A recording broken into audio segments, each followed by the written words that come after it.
तो हमने चैप्टर 6 जो है शुरू कर रखा था, challenges of cultural diversity, the challenges of cultural diversity. और क्या कह रहे हो, क्या कह रहे हो आराध्या?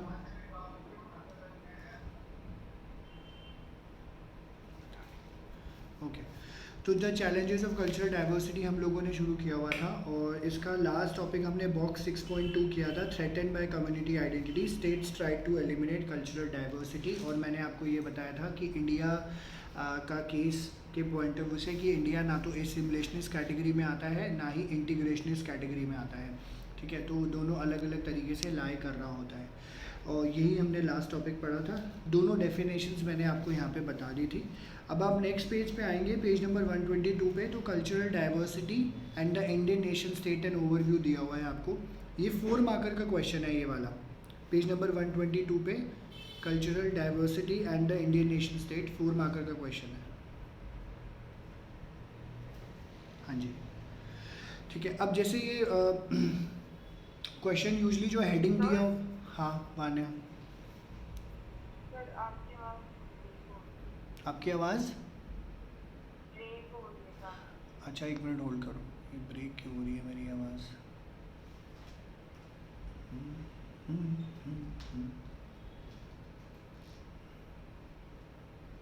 वाईफाई तो दूसरा ही कनेक्टेड है, कोई नहीं, ठीक हो जाएगी। ज़्यादा ब्रेक हो रही है? नहीं सर ज़्यादा। अच्छा ठीक है, हो जाएगा, हो जाएगा, ओके हो जाएगा, ठीक है। तो ये जो हेडिंग दी हुई है cultural diversity and the Indian nation state, एक तो ऐसे ही टॉपिक आता है, वरना आप इसकी फर्स्ट लाइन पढ़ोगे तो लिखा हुआ है जैसे इंडियन नेशन स्टेट एक सोशली और कल्चरली डाइवर्स कंट्रीज़ में से है, तो इसको एक्सप्लेन करिए। तो फिर आपको जो है सारा ये पूरी 2 पैराग्राफ्स है इसके, यही 2 पैराग्राफ्स इसके आंसर हैं, यही आपको एज इट इज़ लिखना होगा, ठीक है जी। कि कल्चरल डाइवर्सिटी क्या है और कैसे है, तो यही इन्होंने यहाँ पे समझाया भी हुआ है। तो कहते हैं इंडियन नेशन स्टेट जो है socially and culturally one of the most diverse countries है वर्ल्ड में। इसकी पॉपुलेशन, ये पुराना डेटा है, 1.21 बिलियन पीपल है 2011 के डेटा के हिसाब से, और करेंटली सेकेंड लार्जेस्ट है, जो कि ऐसा माना जा रहा है कि आने वाले कुछ टाइमों में, आने वाले कुछ टाइम में जो है लार्जेस्ट नेशनल पॉपुलेशन, इस लार्जेस्ट पॉपुलेशन वर्ल्ड की भी बन सकती है, ठीक है। तो ये जो बिलियंस प्लस लोग हैं यहाँ पे, 1632 डिफरेंट लैंग्वेजेस एंड डायलेक्ट्स बोलते हैं। As many of as 18 languages को ऑफिशियली रिकॉग्नाइज किया गया है 8 शेड्यूल के अंदर, जिसकी वजह से उनको लीगल स्टेटस मिला हुआ है। जैसे हमारी ऑफिशियल लैंग्वेजेस हैं कई सारी, उसके बारे में यहाँ पे बता रखा है। और in terms of religion 80.5% population Hindus की है, जो कि रीजनली स्पेसिफिक है, उनके प्लूरल बिलीव्स एंड प्रैक्टिसेस है। फिर उन्होंने बोला अबाउट 13.4% ऑफ लोग जो है मुस्लिम्स हैं, जो कि 3rd लार्जेस्ट मुस्लिम कंट्री है आफ्टर इंडोनेशिया एंड पाकिस्तान। फिर अदर मेजर रिलीजियस कम्युनिटीज़ जो हमें यहाँ पे देखने को मिलती हैं वो क्रिश्चियंस हैं, सिख्स है, बुद्धिस्ट है, जैन है। And because of India's huge population these small percentages can also add up to large absolute numbers, ठीक है। तो ये भी हमें देखने को मिलता है। तो टोटलिटी में अगर हम देखा जाए तो काफ़ी ज़्यादा पॉपुलेशन हमारी यहाँ पे हो जाती है। हाँ, मेजॉरिटी के पॉइंट ऑफ व्यू से देखा गया कि हिंदू जो रीजन के लोग हैं, रिलीजन के लोग हैं, वो काफ़ी ज़्यादा है। अलग अलग बोली, अलग अलग लैंग्वेज, अलग अलग तरीके से यहाँ पे हमारे यहाँ पाए जाते हैं, ठीक है। ये चीज़ देखी गई है। एक मिनट में होल्ड करना प्लीज़।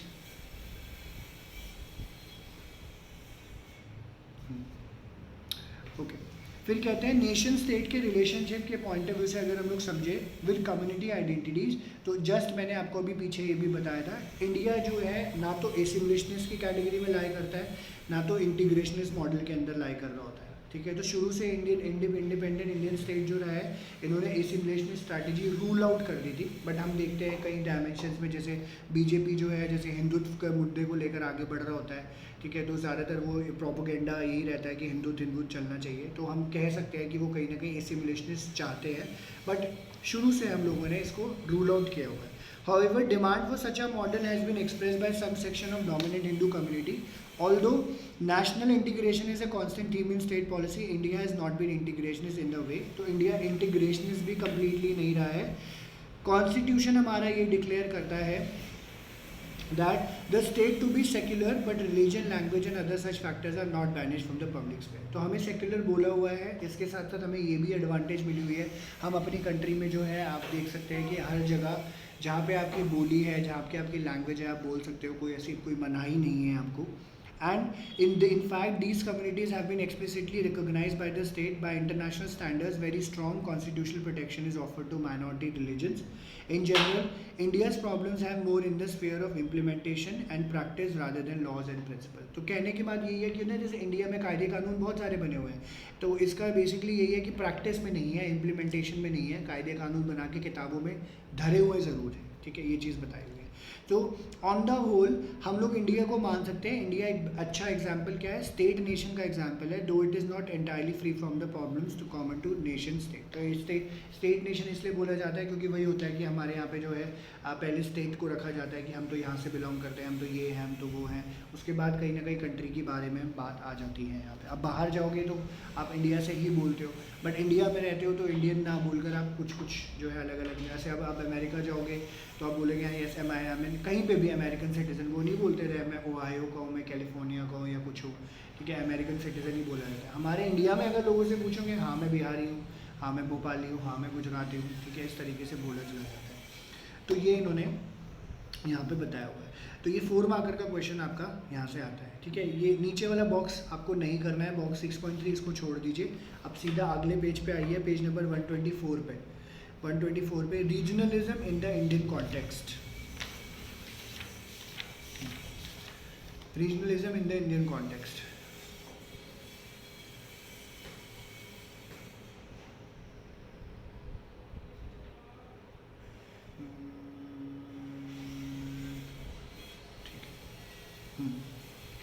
तो अब जो इस टॉपिक चेंज होता है यहाँ पे, regionalism in the Indian context 2 और 4 मार्कर का क्वेश्चन है. 2 मार्कर में भी आता है क्वेश्चन, 4 मार्कर में भी ये क्वेश्चन आता है, ठीक है. तो रीजनलिज्म क्या कहते हैं. अब जैसे ये मुद्दा आपने थोड़ा सा इसको कभी पहले भी पढ़ा होगा, जब से हम इंडिपेंडेंट हुए हैं तो रीजनलिज्म का मुद्दा हमेशा से रहा है, शुरू से रहा है. तो हर लोग चाहते थे कि हमें जो है अपने स्टेट्स बना के दिए जाएं और इसी से हमारी पहचान होगी, इसी से हम जो है पहचाने जाएंगे आगे, और हमारी आइडेंटिटी पॉलिटिक्स भी इसी तरीके से चलती रहेगी. मतलब सो एंड सो ऑन, अलग अलग चीज़ें आपको बताइए.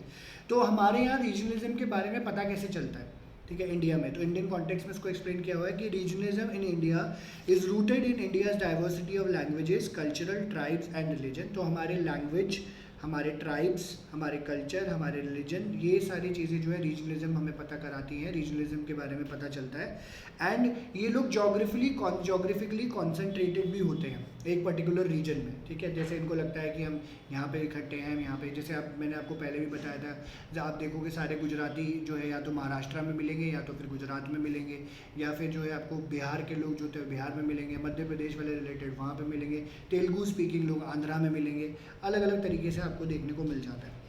एंड इनको कहीं ना कहीं ये भी देखा जाता है, they are fuelled by the sense of regional deprivation. कहीं ना कहीं इनको कमी भी लग रही होती है. ऐसे भी कई लोग होते हैं जिनको जगहें नहीं मिली है, जिनको अपना रीजन नहीं मिला है, तो उनको रीजनली डिप्राइव फील होता है कि हमें तो नहीं मिला, हमें भी मिलना चाहिए. तो कहते हैं आफ्टर इंडिपेंडेंस, सॉरी इसके पहले उन्होंने बोला इंडिया का जो फेडरल स्ट्रक्चर है हमारे यहाँ पे, कि central government and state government है, ये जो है इन रीजनल सेंटिमेंट्स को अकोमोडेट करके चलता है, ठीक है. ये जो इन सेंटिमेंट्स को अकोमोडेट करके चलता है. तो जैसे अगर ये 2 मार्कर का क्वेश्चन आता है तो ये 2 पॉइंट्स आपके ज़्यादा ज़रूरी है. जो फर्स्ट पैराग्राफ आपको मैंने बताया, ठीक है, इतना ही लिखना है. और उसके बाद अगर ये 4 मार्कर का क्वेश्चन आ जाता है तो फिर आगे की कहानी आपको लिखनी है. तो वो क्या बताया हुआ है, तो सबसे पहले इन्होंने बोला कि इंडिपेंडेंस के बाद इनिशियली इंडियन स्टेट जो है ब्रिटिश एंड इंडियन अरेंजमेंट के हिसाब से ही चल रहा था. एंड इसको प्रेसिडेंसीज बोला जाता था. ब्रिटिशर्स के टाइम पे ही था. मद्रास, बॉम्बे, कैलकाटा मेजर प्रेसिडेंसीज थी. एंड इनके नाम को चेंज कर दिया गया लेटर ऑन. और ये जो बड़े बड़े स्टेट्स थे, ये मल्टी एथनिक थे और मल्टी लिंगुअल प्रोविंसेस थे, constituting the major administrative political unit of a semi federal state called the union of India, ठीक है. यूनियन ऑफ इंडिया के अंदर जो है अपने हिसाब से ये लोग काम कर रहे होते थे. फॉर एग्जाम्पल जैसे इन्होंने बोला कि जो ओल्ड बॉम्बे स्टेट है, ये बॉम्बे प्रेसिडेंसी के अंदर था, मल्टीलिंग्विल था. यहाँ पे मराठी, गुजराती, कन्नड़ और कोंकणी स्पीकिंग लोग होते थे. सिमिलरली मद्रास में तमिल, तेलुगु, कन्नड़, मलयालम स्पीकिंग लोग होते थे. And in addition to presidencies and provinces directly administered by British Indian government, there were also a large number of princely states and principalities all over India. तो ये भी हमने पढ़ा हुआ है कि प्रिंसलेस स्टेट्स रूल्ड होते थे, प्रिंसिपैलिटीज अलग अलग साइज के जो है बड़ी होती थी. जैसे इन्होंने बोला कि जो लार्जर प्रिंसली स्टेट से मैसूर, कश्मीर एंड बड़ौदा था, बट जैसे ही हमने कॉन्स्टिट्यूशन अडॉप्ट किया सबको जो है कॉलोनियल एरा को हमने कॉलोनियल एरा के अंदर जितना भी जो सिस्टम था हमने ख़त्म किया, इसको एथनो लिंग्विस्टिक बेसिस पे हमने रीऑर्गेनाइज करा, ठीक है, लैंग्वेज के बेसिस पे। जैसे हमारा ये प्रिंसिपल था, पॉल साइंस में पढ़ाया हुआ है, ये हमारा प्रिंसिपल था कि हमने लिंग्विस्टिक रीऑर्गेनाइजेशन करना था। बस 3 स्टेट्स थे जिसमें लिंग्विस्टिक रीऑर्गेनाइजेशन नहीं हुआ था, उत्तराखंड, झारखंड एंड छत्तीसगढ़। यहाँ पे ट्राइबल आइडेंटिटी के पॉइंट ऑफ व्यू से किया गया था, ठीक है। And with in the Indian union क्योंकि एजिटेशन वगैरह ज़्यादा हो गई थी इसलिए ये करना पड़ा। कंक्लूड करते हुए ये बोला जाता है, आप पेज नंबर 127 पे आएंगे तो कहते हैं language coupled with regional and tribal identity are not religion has therefore provided the most powerful instrument for the formation of ethno national identity in India. ये देखने को मिला। However this does not mean that all linguistic communities have got statehood. तो later on जैसे जब हमने होश संभाला तो लेटर ऑन हमें क्या पता चलता है, language coupled with regional and tribal identity, ठीक है, नॉट रिलीजन, ये सबसे पावरफुल इंस्ट्रूमेंट बना जिसकी वजह से एथनो नेशनल आइडेंटिटी हमारे इंडिया में बनी, ठीक है, लेटर ऑन। एंड हालांकि ये बोला जा रहा है कि सारे के सारे कम्युनिटीज़ को जो है स्टेटहुड नहीं मिला। अब देखो जैसे पीछे इन्होंने 1632 डायलेक्ट्स के बारे में बताया, 1632 बोलियाँ बोली जाती हैं हमारे यहाँ पे। अगर इमेजिन करो 1632 बोलियों के हिसाब से अगर हम स्टेट बना देते तो क्या हाल होता है इंडिया का, ठीक है, 1632 1632। तो फॉर एग्जांपल जैसे इन्होंने यहाँ पे बताया है 3 नए स्टेट से Chhattisgarh, Uttaranchal and Jharkhand, language did not play a prominent role, rather a combination of ethnicity based on tribal identity, language, regional deprivation, ecology provided the basis for intense regionalism in state, ठीक है। तो इनके जो है ट्राइबल आइडेंटिटी ज़्यादा important role play कर रही थी रादर देन लैंग्वेज, ठीक है, ये चीज़ है। एंड करेंटली जैसे इन्होंने बोला देर अब तो 29 हो गए हैं, 29 states and 9 union territories, 9 union territories with in the Indian nation state, ठीक है। यहाँ पे आपकी बुक में 28/7 लिखा होगा, इसको चेंज कर लेना चेक करके, 29 एंड 9 हो रखी है, ठीक है। जम्मू कश्मीर और लद्दाख 3 होंगे, 10 होने चाहिए, 9 होंगे वैसे, ठीक है। तो देर आर 29 स्टेट्स और ये जो इन्होंने बताया, ओके। तो ये आपका regionalism in the Indian context है। एक्चुअली फुल फ्लेजेड आंसर जहाँ तक मैंने पढ़ा है वहीं तक है, वरना मेजर जो है रीजनलिज्म का वही है जो फर्स्ट पैराग्राफ का आंसर है कि हमें लैंग्वेज से, कल्चर से, ट्राइब से, रिलीजन से पता चल जाता है, जोग्राफिकली कॉन्सेंट्रेटेड है एंड रीजनल डेप्रीवेशन भी इनको यहाँ पे देखने को मिल जाती है, ठीक है जी। बॉक्स 6.4 मार्क करिए, आपका 6 मार्कर का क्वेश्चन है ये, 4 एंड 6 मार्कर का। Does linguistic states help strengthen Indian unity? Same question as it is pol science book 2 में चैप्टर 1 में है, सेम क्वेश्चन है, बिल्कुल एज इट इज़ है। ये वाला आंसर वहाँ लिख दो या वहाँ वाला ये यहाँ लिख दो, एक ही बात होगी, सेम क्वेश्चन है बिल्कुल। कि लिंग्विस्टिक स्टेट्स बनाने की वजह से तो क्या हमारे देश की जो है यूनिटी जो है और स्ट्रेंथन अप हुई है या नहीं हुई है, उसके बारे में बताएं। तो किसी को याद है, कोई बताना चाहेगा मेरे को? चैतन्य, वान्य, आराध्या, इसके में क्या मैंने इसका आंसर क्या बताया था, क्या हमें फ़ायदा हुआ है, नुकसान हुआ है, लिंग्विस्टिक स्टेट से हमारी इंडियन यूनिटी बढ़ी है कि नहीं? मैंने वहाँ कराया था, फायदा हुआ है?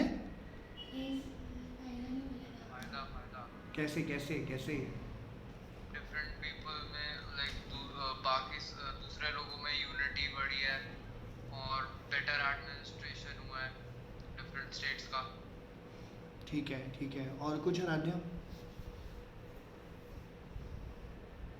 और सर मतलब सेम कल्चर के लोग एक जगह रह रहे हैं, सेम लैंग्वेज बोली जा रही है एक पर्टिकुलर जगह में, तो वही यूनिटी और एडमिनिस्ट्रेशन अच्छा हुआ है ये।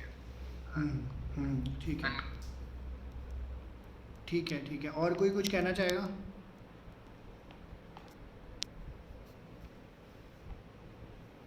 और कोई कुछ कहना चाहेगा? डिलीसा कह दो कुछ। ओके, ठीक है, चलो एनीवे, ठीक है। तो एडमिनिस्ट्रेटिव कंसर्न से तो ठीक ही रहा है। एक्चुअली में जो मेन इसका मुद्दा है वो लिंग्विस्टिक स्टेट का है। तो जैसे पॉल साइंस जिन बच्चों ने पढ़ी है, जो सेकंड बुक फर्स्ट चैप्टर था, उसमें यही बताया था कि पहले मतलब हमारी जो गवर्नमेंट थी, जो इंटरिम गवर्नमेंट थी, पहले 1920s में उन्होंने जो है ये डिसाइड कर लिया था कि हम लैंग्वेज के बेसिस पे आपको जो है स्टेट्स बना के देंगे। जब आज़ादी मिल गई हमें 47 में, तो वहाँ पे क्या हुआ, सारे जितने भी लीडर्स थे उन्होंने बोला कि नहीं यार, हम जो है जो है आज़ादी अब हो गई है, तो हमारे स्टेट के हमारे मीडिया के ऊपर ऑलरेडी बहुत प्रेशर है, हम आपको स्टेट्स बना बना के लैंग्वेज के बेसिस पे नहीं दे सकते, ऑलरेडी बड़ी परेशानी चल रही है। तो लोगों को लोग बड़े नाखुश हुए। उस टाइम पे एक विशाल आंध्रा मूवमेंट छिड़ गया था पोटी श्रीरामुलु के अंदर, 56 डेज़ के फास्ट पे चला गया था एंड वो मर गया, ठीक है। उसको आंध्र प्रदेश चाहिए था, तो उसको रियलाइज़ किया गया कि ऐसा हो सकता है कि अगर लिंग्विस्टिक स्टेट बना के दे दें तो ये जो प्रोटेस्ट कर रहे हैं, डिमांड कर रहे हैं, ये लोग आराम से शांत बैठ जाएंगे। और एक्चुअली में ऐसा ही हुआ। जब सबको ये बना के दे दी, आंध्र प्रदेश सबसे पहले बना, और उस टाइम पे स्टेट रीऑर्गेनाइजेशन कमीशन की रिपोर्ट को एक्सेप्ट किया गया 1953 में। 1956 में जब एक्सेप्ट किया गया तो 14 नए स्टेट्स और 6 यूनियन टेरिटरीज हमारे बने थे, ठीक है। 14 नए स्टेट और 6 यूनियन टेरिटरी। तो लोगों ने ये माना कि इट्स बेटर कि हम जो है आपको लिंग्विस्टिक बेसिस पे स्टेट बना देते हैं, आपका प्रोटेस्ट, काम झाम, लड़ाई झगड़ा, ये सब चीज़ें थोड़ी सी ख़त्म हो जाएगी। तो इसका फ़ायदा हमें फिर देखने को मिला था। तो इसलिए ये कहते हैं does linguistic states help strengthen Indian unity? Yes of course, इससे हमारे फ़ायदा ही हुआ। तो स्टेट रीऑर्गेनाइजेशन कमीशन की रिपोर्ट को इम्प्लीमेंट कर दिया गया था नवंबर 1956 में, which has help transform the political and institution life of the nation. The background to the SRC as follows. In 1920s the Indian National Congress was reconstituted on linguistic lines. Provincial units जैसे इनके थे नाउ फॉलोड द लॉजिक और language, one for Marathi speakers, one for Oriya. At the same time Gandhi and other leaders promise that when freedom came the new nation would be based on new set of provinces based on the principle of language, जो कि मैंने आपको just बात बताया। However जब India free हुआ, divide हुआ, तो ये जो लिंग्विस्टिक स्टेट्स की डिमांड कर रहे थे इसको मना कर दिया गया। Congress hesitated. Partition was the consequence of intense attachment to one faith. How many more partition would that other intense loyalty language lead to? So ran the thinking of the top Congress bosses including Nehru, Patel and Rajiv. कहते हैं partition already हो चुका है, हिंदुस्तान, पाकिस्तान, हिंदू मुस्लिम का। कहते हैं और language के बेसिस पे करोगे तो कंट्री के ऊपर प्रेशर पड़ेगा, और ये सब चीज़ें करी गई। तो विगरस मूवमेंट छिड़ गए। कन्नड़ स्पीकर्स ने बोला, who were then spread across several different political regime, Bombay, Madras presidency में, प्रिंसली सूट्स में। However, the most militant process ensued from the very large community of Telugu speakers. In October 1953, Poti Sriramulu, a former Gandhian, died 7 weeks after beginning a fast unto death, जिसके बारे में बताया, और काफ़ी इसमें लोगों की जान गई। 1952 दिसंबर में आंध्र प्रदेश के स्ट्रगल को एक्सेप्ट किया गया और आंध्र प्रदेश को स्टेट डिक्लेयर कर दिया गया। और इसलिए आगे इन्होंने जैसे बताया कि 1950s में many including our Prime Minister Jawaharlal Nehru feared that states based on language might hasten a further subdivision of India, कि अगर हम लैंग्वेज के बेसिस पे स्टेट्स बना के देते हैं तो और सब डिवीजन क्रिएट हो जाएगा। In fact reverse happened. तो जो लोग लड़ रहे थे कि स्टेट दो स्टेट दो स्टेट दो, है ना, जैसे अर्नब गोस्वामी अभी चल रहा था ड्रग्स दो ड्रग्स दो ड्रग्स दो, उस टाइम लोग बोल रहे थे स्टेट दो स्टेट दो स्टेट दो। तो जिन लोगों को स्टेट बना के दे दी सब शांत हो गए और इंडिया और यूनाइटेड फिर हो गया, क्योंकि सबको अपना हक चाहिए था, वो उनको जब मिल गया तो आराम से शांत बैठ। And to be sure these states based on language sometimes quarrel with each other. While these disputes are not pretty, they could in fact have been far worse. In the same year 1956, SRC mandated a redrawing of map on India on linguistic lines. The Parliament of Sri Lanka proclaimed Sinhala the country's sole official language despite protests from Tamils of the north. ये भी हमने book 1 में pol science के पढ़ा हुआ है, सिंगालीज and Tamilians के बीच में हो गया था। तो यहाँ पे सिंघाला एमपी थे लेफ्ट विंग के, उन्होंने एक वार्निंग दे दी to the chauvinist, 1 language 2 nation he said, adding 2 languages 1 nation. ठीक है, तो 1 लैंग्वेज 2 नेशन और 2 लैंग्वेजेस 1 नेशन, इस तरीके से हमें देखने को मिल जाता है। एंड फाइनली यही बताते हैं कि एक्चुअली में जब हमने लिंग्विस्टिक क्लेम्स को एक्सेप्ट किया तो इससे जो है इंडियन यूनिटी और ज़्यादा अच्छी हो गई, रादर देन आप ये देखते कि 14-15 नेशंस बन जाते एक ही कंट्री में। ठीक है, एक कंट्री के अंदर भी सब कंट्रीज़ हो जाती, तो इट्स बेटर हमने एक नेशन के अंदर 14-15 स्टेट्स या जो भी स्टेट्स हमने बनाने थे वो बना के दे दिए, तो मामला सारा शांत हो गया। ठीक है, ये चीज़ उन्होंने यहाँ पे बताई। ओके, ठीक है, तो ये आपका linguistic states help strengthen Indian unity है। तो ये आपका topic regionalism in the Indian context हो खत्म हो गया। इसमें किसी को डाउट है तो पूछ सकता है।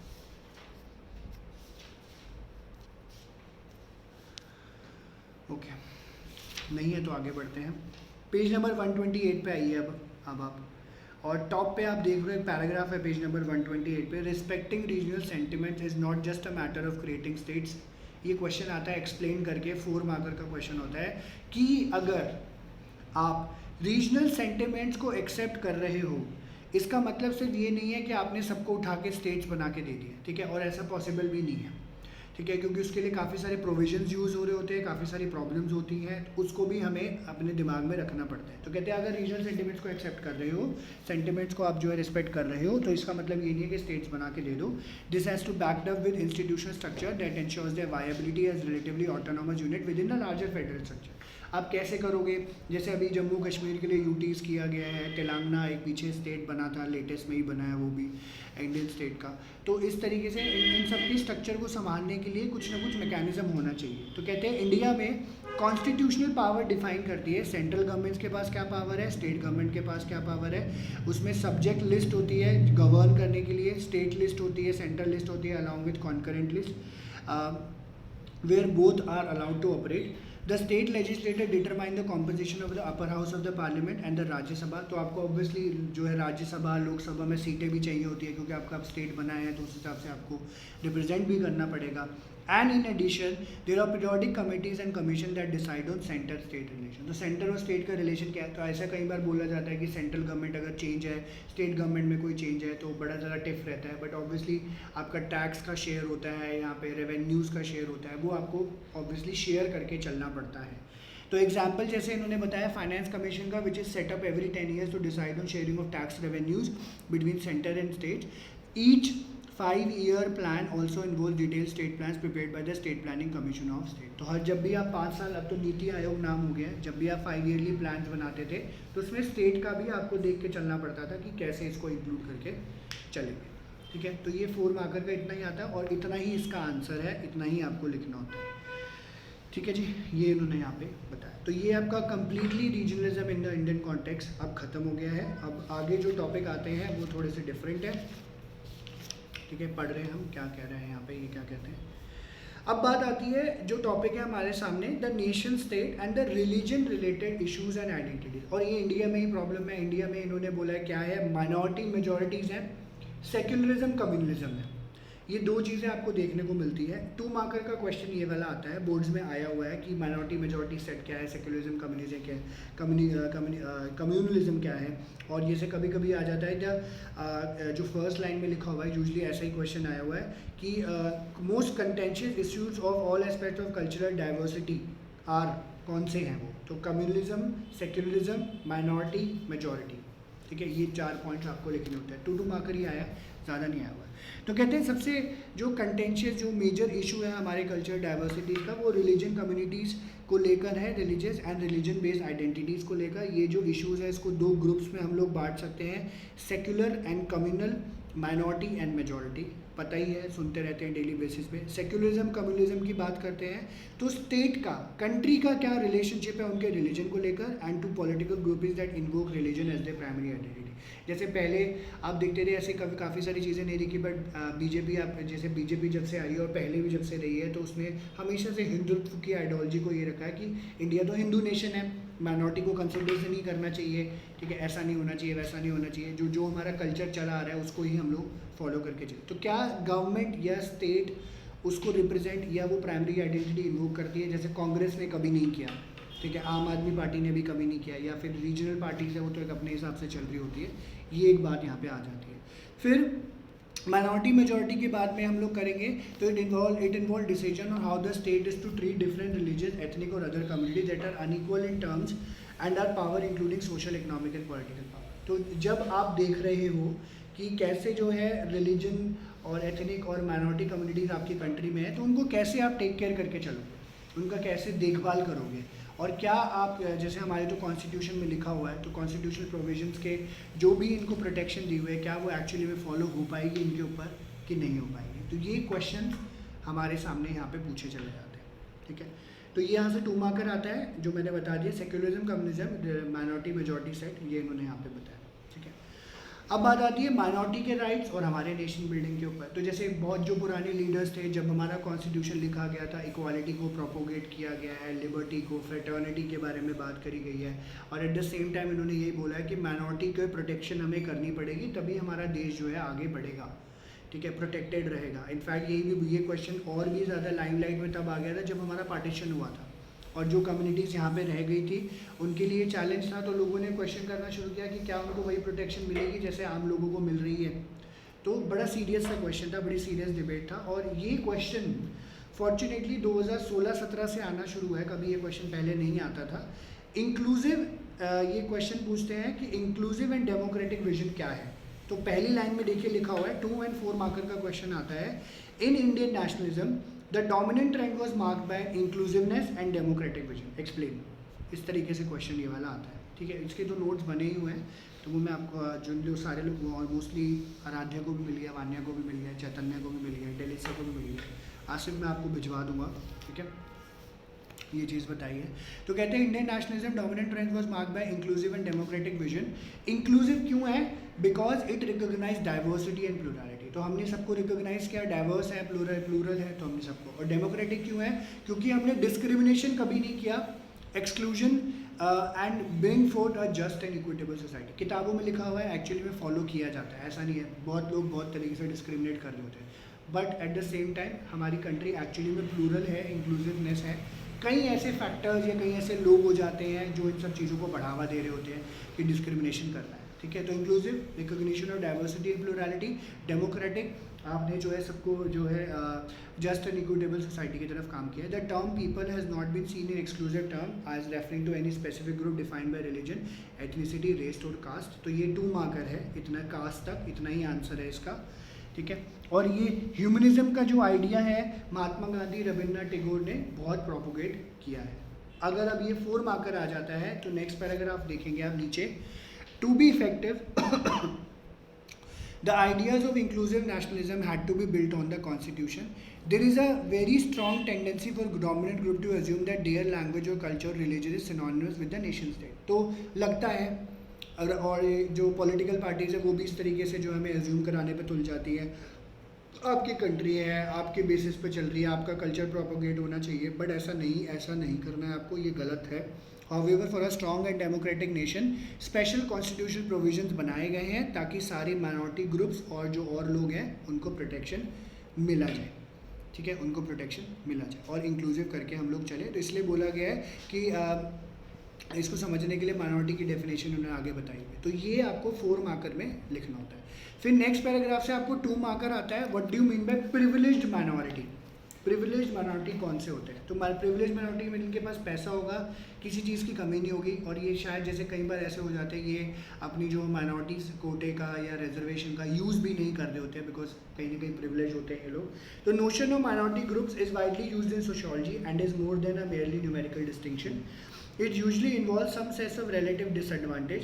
Thus, privileged minorities, कौन है, such as extremely wealthy people, are not usually referred to as minorities. If they are, the term is qualified in some way as is phrased as privileged minority. क्योंकि इनके पास पैसा है, नाम है, शोहरत है, तो कई लोग ये चीज़ नहीं करते हैं। तो इसमें SC, ST, OBC सारे आ रहे होते हैं, और बाकी जो रिलीजियस majorities हैं, minorities हैं, उनको भी यहाँ पे इंक्लूड कर लिया जाता है, ठीक है, ये चीज़ देखी जाती है।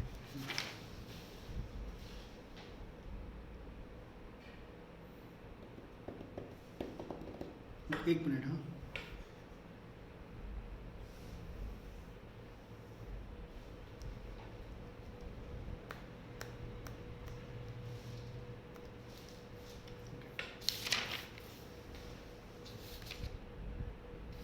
ठीक है, इसको इतना ही करना है, यहाँ तक, पीछे और कुछ नहीं है। और आप एक टॉपिक छोटा सा और कर रहे हैं बस, आप आ जाओ सीधा पेज नंबर 132 पे, 132 पे आ जाओ, बॉक्स 6.8, बॉक्स 6.8।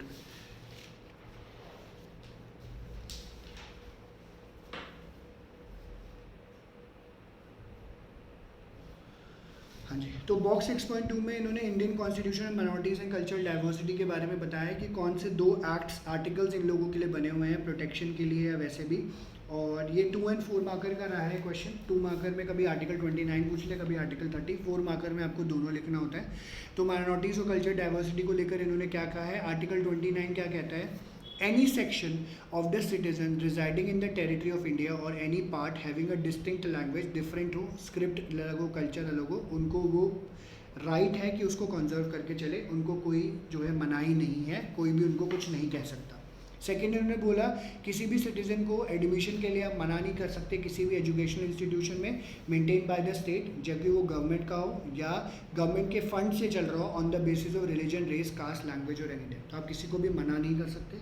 आर्टिकल 30 क्या कहता है, जितनी भी माइनॉरिटीज़ है, चाहे वो रिलीजन के बेसिस पे है, चाहे वो लैंग्वेज के बेसिस पे है, they shall have the right to establish and administer educational institute of their choice. तो आप चलाओ, है ना, आप जो भी जिस तरीके से स्कूल चलाना चाहते हो, एजुकेशनल इंस्टीट्यूशन चलाते हो, अपनी लैंग्वेज के बेसिस या रिलीजन के बेसिस पे आप चलाइए, किसी तरीके की मनाही नहीं है। यूनिवर्सिटीज़ तक भी चलती हैं। फिर state shall not in granting aid to education institution discriminate against any educational institution on the ground that is under the management of a minority. तो गवर्नमेंट को भी नहीं यही देखना आपको किसी तरीके का जो है डिस्क्रिमिनेशन करना है फंड्स देते हुए कि ये तो माइनॉरिटी कोटे का है या माइनॉरिटी इंस्टीट्यूशन है, रिलीजन या लैंग्वेज के बेसिस पे हम इनको फंड्स नहीं देंगे। आप अगर मदद कर रहे हैं तो सबकी मदद करेंगे, आप किसी को मना नहीं करेंगे, ठीक है। तो ये इंपॉर्टेंट है, प्लीज़ इसको मार्क कर लीजिएगा, ठीक है। तो हालांकि थोड़ा सा ही बचा है चैप्टर, बट आज हम इतना ही करते हैं, ठीक है, क्योंकि आसिफ को क्लास के लिए निकलना है और बाकी फिर हम लोग नेक्स्ट क्लास में इसको ख़त्म हो जाएगा, फिर हम लोग इसके बारे में आगे बात करेंगे, ठीक है। So thank you very much. अगर किसी को कोई डाउट है तो पूछ सकता है, अगर किसी को कुछ पूछना है जो अभी हमने किया है जितना, इधर से देख लो एक बार। चैतन्य, आसिफ, अगर किसी को डाउट है तो पूछ लो। ठीक है सर, ठीक है। चैतन्य, तुम्हारा तो कोई डाउट नहीं है चैतन्य? No sir. ठीक है, ठीक है, ओके। सो नेक्स्ट क्लास में मिलते हैं फिर हम लोग और बाकी फिर आगे कंटिन्यू करते हैं, ठीक है। So thank you very much, please take care, bye bye, take care, thank you, bye bye.